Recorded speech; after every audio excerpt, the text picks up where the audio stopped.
കരച്ചിൽ സഹിക്കാൻ വയ്യാന്നപ്പം ഇന്നോട്ടൻ വിളിച്ചിട്ട് സൈഡിൽ കൊണ്ടുപോയി. എന്നിട്ട് എന്നെ പിടിച്ചോണ്ടിരുന്നു. അപ്പം അങ്ങനെ നോക്കി. അപ്പം എന്നോടും പറയാ, ഇതാണല്ലേ മേജർ.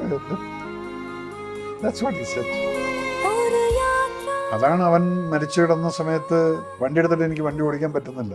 നിങ്ങൾ ഗാസയിലും അവിടെ ഇവിടെയൊക്കെ കണ്ടുള്ള കുട്ടികൾ ഇന്നിപ്പോൾ ഭക്ഷണത്തിന് പോലും പാത്രം എടുത്ത് നിൽക്കുന്ന കാണുന്ന സമയത്ത് മനുഷ്യനാണെങ്കിൽ, ഞാനൊരു മനുഷ്യനാണ്. ഞാൻ കിടച്ചക്കരയിൽ നിങ്ങൾ കണ്ടിരിക്കുന്ന ആ 7 പേരെ കൊന്നതിന് ശേഷം 5 മിനിറ്റിൽ എൻ്റെ കണ്ണ് നിറഞ്ഞിട്ടുണ്ട്. കാരണം ആ സ്ത്രീ എന്നോട് പറഞ്ഞു എൻ്റെ മക്കളെ റേപ്പ് ചെയ്യായിരുന്നു എന്നുള്ളത്. ആ സമയത്ത് എൻ്റെ കണ്ണ് നിറഞ്ഞു. ദാറ്റ് മീൻസ് എനിക്കറിയാം ഞാനത് നല്ല മനുഷ്യനാണെന്നുള്ളത്. അത് വിചാരിച്ചിട്ട് ശത്രു തോക്കും കൊണ്ടുവരുന്ന സമയത്ത് ഞാൻ നല്ല മനുഷ്യനാണ്. No, I will kill him. വരുമ്പം ഇങ്ങനെ ഭർത്താവ് വരും രാവിലെ, ഒരു കറപ്പെടുത്ത് ഭാര്യനെ hello how are you darling എന്നൊക്കെ. ഇവിടെ വരുന്നതേ തോക്കായി.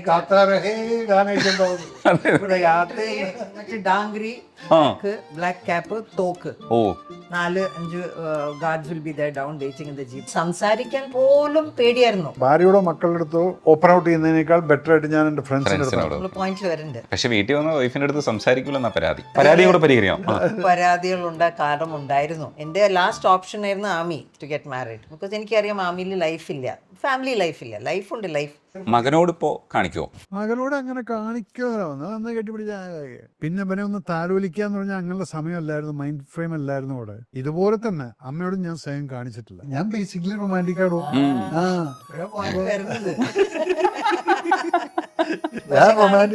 കാണിക്കൂല. അത് മനസ്സിന്റെ ഉള്ളിലാണ്. അങ്ങനെ ഒരു മനുഷ്യനാവണമെന്ന് ഞാൻ ആഗ്രഹിക്കാറുണ്ട്. പക്ഷേ മസ്റ്റ് ബി ഹീസ് ഇൻട്രോവേർട്ട്. ആ കാര്യത്തിൽ മൂപ്പർ അങ്ങനെ കാണിക്കില്ല. പക്ഷെ എന്റെ ചായ്മ ഇപ്പോഴും RSSനോടും BJPയോടും തന്നെയാണ്. കാരണം ഞാൻ ശാഖയിൽ പോയിട്ടുണ്ട്. പക്ഷെ അന്ന് ശാഖയിൽ പോകുന്ന സമയത്ത് പോലും ഞാൻ സ്കൂളിൽ KSUകാരനായിരുന്നു. പിക്കറ്റ് 43ക്ക് ശേഷം സാറിനെ നമ്മൾ കാണുന്നത് വേറൊരു രീതിയിലാണ്. ഇപ്പോൾ ഇന്നലെ തന്നെ M. സ്വരാജ് സാറിനെ കുറിച്ച് പറഞ്ഞതെന്ന് വെച്ചാൽ, അതായത് BJPയുടെ പാളയത്തിൽ നിൽക്കുന്ന, ഇടയ്ക്ക് കോൺഗ്രസിലേക്ക് പോയ മേജർ രവി പറഞ്ഞ കമന്റ് നിങ്ങൾ ശ്രദ്ധിച്ചായിരുന്നോ? യുദ്ധത്തിനെതിരായിട്ടാണ് അദ്ദേഹം സംസാരിച്ചത്. അപ്പോൾ ആ സമയത്ത് അങ്ങനെ ഒരു സ്റ്റാൻഡ് എടുക്കാനാണ് എല്ലാവരും ശ്രമിക്കുന്നത്. ആ ശ്രമിച്ച കൂട്ടത്തിലാണ് മേജർ രവിയിൽ നിന്നെന്ന് പറയുന്നത്. മേജർ രവി ഒരു സൈനിക വിഭാഗത്തിൽ പ്രവർത്തിച്ച ഒരാളെന്നുള്ളത് കൂടെ കൊണ്ട് നമ്മൾ ശ്രദ്ധിക്കേണ്ടതാണ് അദ്ദേഹത്തിന്റെ കമന്റ് എന്ന് പറഞ്ഞിട്ട് സ്വരാജ് സംസാരിച്ചിട്ടുണ്ട്. ആ സ്റ്റാൻഡ് എടുക്കുന്ന സമയത്ത് എനിക്ക് ആശ്വാസം തോന്നി. എൻ്റെ ഒരു കാലം ഉണ്ടായിരുന്നു, എൻ്റെ ഒരു പാസ്റ്റ്. ഞാൻ ഒരു റൂൾസ് ആൻഡ് റെഗുലേഷൻ നോക്കില്ലായിരുന്നു. ഞാൻ കമാൻഡോസിലൊക്കെ ഇരുന്ന സമയത്ത് 1988-92 കാലങ്ങളിൽ കാശ്മീരും പഞ്ചാബും എന്നും ബേണിംഗ് എന്ന് പറഞ്ഞാൽ എന്നും വെടിപൊട്ടും ഇഷ്യൂസ് നടക്കുന്നതാണ്. ഞങ്ങൾ ഡൽഹിയിലാണെങ്കിൽ പോലും എവറിഡേ എയർക്രാഫ്റ്റ് അവിടെ റെഡി ആയിരിക്കും. പാലം എയർപോർട്ടിൽ നിങ്ങൾ ഇപ്പോഴും പോയി കഴിഞ്ഞാൽ ഒരു IL-76 എന്ന് പറഞ്ഞ ഒരു ഹ്യൂജ് എയർക്രാഫ്റ്റ് അവിടെ നിൽക്കുന്നു. അത് നമ്മുടെ റോഡ് എയർക്രാഫ്റ്റാണ്, ARC എന്ന് പറയുന്നത്. ആ എയർക്രാഫ്റ്റ് NSGക്ക് വേണ്ടി എക്സ്ക്ലൂസീവായിട്ട് അവിടെ നിർത്തിയിട്ടുണ്ടാകും. ഏത് സമയത്തും ടേക്ക് ഓഫ് ചെയ്യും. എന്നിട്ട് ഞങ്ങളെ കൊണ്ട് അവിടെ സ്ഥലത്ത് ഇറക്കും. പിന്നെ ഞങ്ങൾ ഓപ്പറേഷൻ പോകുന്നൊരു കാലം ഉണ്ടായിരുന്നു. അന്നൊക്കെ ഞാൻ ഒരിക്കലും ചിന്തിക്കില്ല എന്ന് പറഞ്ഞു കഴിഞ്ഞാൽ, അവന്മാർ ഇത്ര ആൾക്കാരെ, ഇന്നസെൻ്റ് ആയിട്ടുള്ള ആൾക്കാരെ കൊന്നിരിക്കുന്നു, ഇനി ഇവന് ദയയില്ല, പോകുന്നു, വെടിവെപ്പ്, ചിലതിൽ ആൾക്കാർ മരിക്കുന്നുണ്ട്, ഞങ്ങൾക്ക് കൊല്ലാൻ സാധിക്കും, അല്ലെങ്കിൽ അവന്മാരെ പിടിക്കാൻ സാധിക്കുന്നുണ്ട്. അങ്ങനൊരു കാലം ഉണ്ടായിരുന്നു. അത് എൻകൗണ്ടറാണത്. എൻകൗണ്ടർ എന്ന് പറയുമ്പോൾ നിങ്ങൾ ഈ ബോംബെ പോലീസിൻ്റെ എൻകൗണ്ടർ പോലെയല്ല. ബോംബെ പോലീസിൻ്റെ എൻകൗണ്ടർ സ്പെഷ്യലിസ്റ്റ് എന്ന് പറയുന്നത് one of the biggest fools thing ആണ് നിങ്ങൾ ഈ കേൾക്കുന്നത്. അവരെ ആൾക്കാരെ പിടിച്ചിട്ട് പിന്നെ പോയിക്കോളാൻ പറയും. പോകുമ്പോൾ അവൻ്റെ ഒരു തോക്കും കൊടുക്കുക, അതിൻ്റെ ഫയറിംഗ് പിൻ ഊരി വെച്ചിട്ട് അവനെ വെടിവെച്ചുകൊള്ളും. ഇതാണ് ഇവരുടെയൊക്കെ എൻകൗണ്ടർ. ആക്ച്വൽ എൻകൗണ്ടർ അവിടെ നിന്ന് ഇങ്ങോട്ട് ബുള്ളറ്റ് വരുന്ന സമയത്ത് ഇവിടുന്ന് അങ്ങോട്ട് വെടിവെച്ചിട്ട് അവരെ കൊല്ലുമ്പോഴാണ് ശരിയായിട്ടുള്ള എൻകൗണ്ടർ ആയിട്ട് വരുന്നത്. ഇത് അന്നൊക്കെ ഞങ്ങളിത് ചെയ്തിരുന്നതാണ്. ആ സമയത്ത് ഇറ്റ്സ് ഓക്കെ, ഒരു സ്മോൾ ഗ്രൂപ്പ്. പെഹൽഗാമിൻ്റെ ഇഷ്യൂവിൽ ഇതിനകത്ത് വെറും ഒരു മിലിറ്റൻ്റ് അറ്റാക്ക് മാത്രമല്ല, ഇതിനകത്തൊരു ലാർജർ കോൺസ്പിറസി കിടപ്പുണ്ടെന്നുള്ളത് ചിന്തിക്കാനുള്ള അത്രയും തലയ്ക്കകത്ത് നമുക്ക് ബുദ്ധിയുണ്ട്. ബിക്കോസ് ഇവിടെ ഇരിക്കുന്ന ശത്രുക്കളടക്കം ചേർന്നിട്ടുള്ളൊരു അറ്റാക്ക് ഇന്ത്യയിൽ കമ്മ്യൂണൽ വയലൻസ് ഉണ്ടാക്കുക എന്നുള്ള രീതിയിലുള്ളൊരു അറ്റാക്കാണ് അവർ ചെയ്തത്. ഞാൻ പറഞ്ഞ തിരിച്ചടി ഡെഫിനറ്റ് ആയിട്ടും ഉണ്ടാവും. ഇന്നത്തെ ഭരിക്കുന്ന ഗവൺമെൻറ്റിനെ എനിക്കറിയാം ഉണ്ടാവും. പിന്നെ ഇടയ്ക്കിടയ്ക്ക് ആൾക്കാർ ചോദിക്കുന്നുണ്ട്, എന്തേ ഒന്നുമില്ലാതെ ഇതുവരെ 3 ദിവസമായി, 4 ദിവസമായി, 5 ദിവസമായി. അവിടെയാണ് നിങ്ങളുടെ ഇമ്മച്യൂരിറ്റി എന്ന് പറയുന്നത്. ശത്രു എന്നും വലുതാണെന്ന് വിചാരിച്ചുകൊണ്ടുള്ള അടിയിലാണ് ആ പഞ്ചിന് പവർ വരുന്നത്. അല്ലാതെ നമ്മളിപ്പോൾ മുമ്പിലൊരുത്തന്നെ ഒരു മെലിഞ്ഞിട്ടുള്ള ഒരാളാണ് നിൽക്കുന്നത് എന്ന് വിചാരിച്ചാൽ അവനെ വെറുതെ പോയി തോണ്ടാന്ന് കഴിഞ്ഞാൽ അവൻ ഈ മൈറ്റ് ബി ഡിഫറെൻറ്റ് എക്സ്പേർട്ട്, വർമ്മം നോക്കി അടിക്കാൻ അറിയാം. അങ്ങനെയുള്ള ആളാണെങ്കിൽ ആ വർമ്മത്ത് കിട്ടും. അപ്പം നമ്മുടെ സൈസ് നോക്കരുത്, മറ്റവൻ വലിയവനാണെന്നുള്ളത് എപ്പോഴും ചിന്തിച്ചിട്ടാണ് നിങ്ങൾ അറ്റാക്ക് ചെയ്യാൻ പോകാൻ പാടുള്ളൂ. മനസ്സിലായി. സ്വരാജ് ഇപ്പം പറഞ്ഞു ഞാൻ against the war. Against the വാറിന് റീസൺ ഉണ്ട്. രജനീഷ്, ഒരു എൻകൗണ്ടർ നടക്കുന്ന സമയത്ത് തന്നെ അവിടെ ഉണ്ടാകുന്ന ഡാമേജുകൾ എന്താണെന്ന് ചോദിച്ചു കഴിഞ്ഞാൽ അത് നമ്മൾ കണ്ടിട്ടുള്ളതാണ്. ചിലപ്പോൾ നമ്മൾ ആ വീട് ബ്ലാസ്റ്റ് ചെയ്ത് കളയേണ്ടി വരും, അല്ലെങ്കിൽ നമ്മൾ അവൻ്റെ ഹൈഡ് ഔട്ട് മുഴുവൻ തട്ടിക്കളയേണ്ടി വരും, അതിനകത്ത് ആളുകളുണ്ടായിരിക്കും.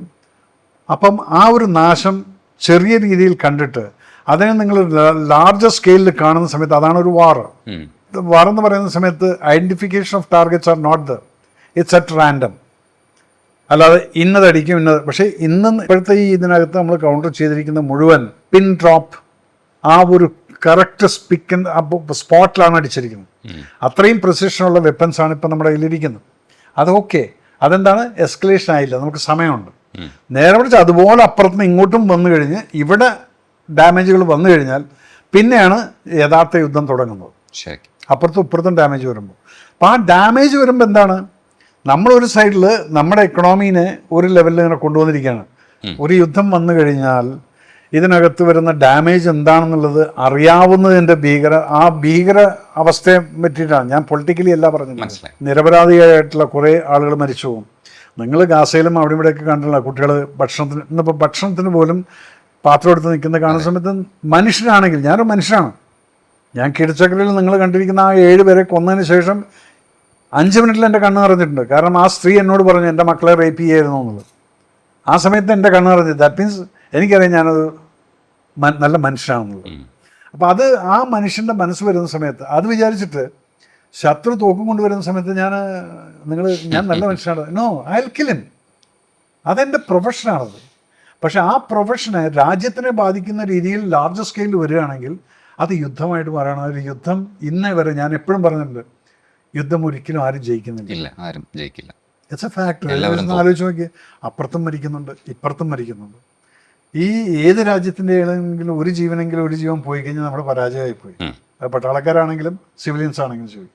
അറ്റ് ദ സെയിം ടൈം ഒരു പട്ടാളക്കാർ 522 പട്ടാളക്കാർ മരിച്ചു കഴിഞ്ഞാൽ മിനിമം അവരുടെ വീടിനെയും ഇതിനെല്ലാം കൂടി നോക്കാൻ വേണ്ടി തന്നെ 1 കോടി രൂപയോളം അല്ലെങ്കിൽ 1.5 കോടി രൂപയോളം ചിലവ് ഒരാൾ മരിച്ചു പോയി തന്നെയുണ്ട്. അപ്പോൾ ഒരു യുദ്ധത്തിൻ്റെ അവിടെ ഉണ്ടായിരിക്കുന്ന ഡാമേജും ഇതുപോലുള്ള ആളുകൾ മരിച്ചു പോകുന്നവരുടെ ഫാമിലീസിനെ ലുക്ക് ആഫ്റ്റർ എല്ലാം കൊണ്ടും ഫൈനാൻഷ്യലി നമ്മളങ്ങ് ബാക്ക്വേർഡായി പോകും.